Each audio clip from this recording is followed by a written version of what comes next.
O orçamento de 2023 será um grande teste primário para o novo governo econômico, segundo Gustavo Franco.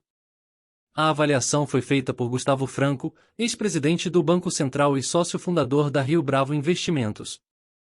Em artigo publicado este mês na Carta Mensal do Líder, conhecido economista alertou que pelo menos 3 bombas devem ser incluídas no orçamento, em uma nova política de salário mínimo, um novo Bolsa Família permanente aumentado e um aumento de impostos. Isenção na tabela de imposto de renda. Para Franco, o grande desafio é que o processo orçamentário não pode ser alterado neste momento de desembarque. Nos últimos discursos do presidente eleito Luiz Inácio Lula da Silva, APT, o novo chefe do executivo disse que quer manter o Auxílio Brasil, anteriormente conhecido como Bolsa Família, em R$ 600. O plano é aumentar o salário mínimo também. Esta semana, um dos assessores de Lula, o senador eleito Wellington Dias, APTP, disse que o governo eleito deve propor o aumento do salário mínimo para cerca de 1.320 rublos em 2023. A equipe do presidente eleito está trabalhando no imposto de renda. Definir a área de isenção da tabela de imposto de renda em R$ 5.000. Comentando o assunto, Franco diz que parece claro que a discussão começa onde as negociações anteriores pararam, ou seja, que o ponto de partida deve ser a proposta do atual ministro da Economia, Paulo Guedes. No texto que saiu dessas discussões, o ajuste da tabela foi criterioso, e o maior avanço ou fracasso ocorreu na tributação dos dividendos, observa. Segundo o economista, será difícil para o novo governo não continuar o debate sobre a tributação dos dividendos e outro aspecto que altera a progressividade do sistema. No entanto, Franco lembra que o assunto é polêmico e o atual governo tentou mudar a tabela de progresso, mas não conseguiu. As soluções cosméticas são sempre bem-vindas graças ao aumento da resistência à carga. Em relação ao salário mínimo, o economista afirma que é sempre polêmico pelos efeitos na previdência e na economia das unidades mais baixas.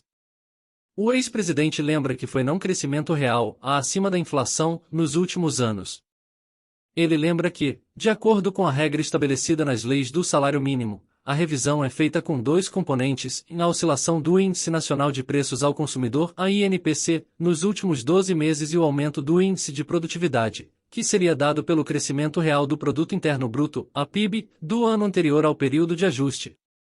Nesse caso, diz o economista, a regra não leva em consideração o surgimento de indicadores de crescimento negativo do Produto Interno Bruto, a PIB, como aconteceu em 2020 por conta da pandemia.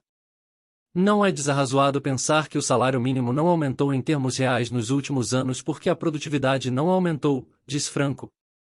Transição.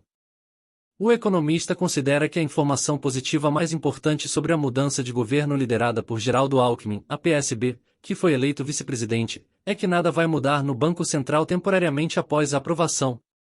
Autonomia da instituição financeira. Pela nova lei, o atual presidente do BC, Roberto Campos Neto, não precisa passar por outra sessão no Senado e vai comandar o BC até o final de 202. Ou seja, 2 anos depois. Início do próximo mandato do presidente da República.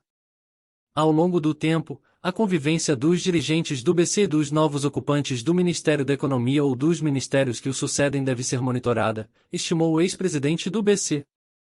Entre as mudanças que devem ocorrer, Franco disse que quase certamente vê a restauração do Ministério da Indústria, bem como a criação do Ministério dos Povos Indígenas.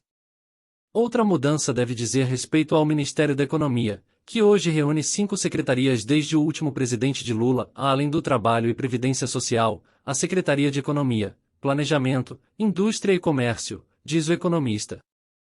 Como há tantos aliados na reunião e como trabalho com o conceito do posto Ipiranga estrutural referindo-se ao ministro Paulo Guedes, é natural que o novo presidente volte ao modelo anterior, dando-lhe mais de lugares livres para acomodar amigos e aliados e salvar o primeiro-ministro dos problemas, enfatiza.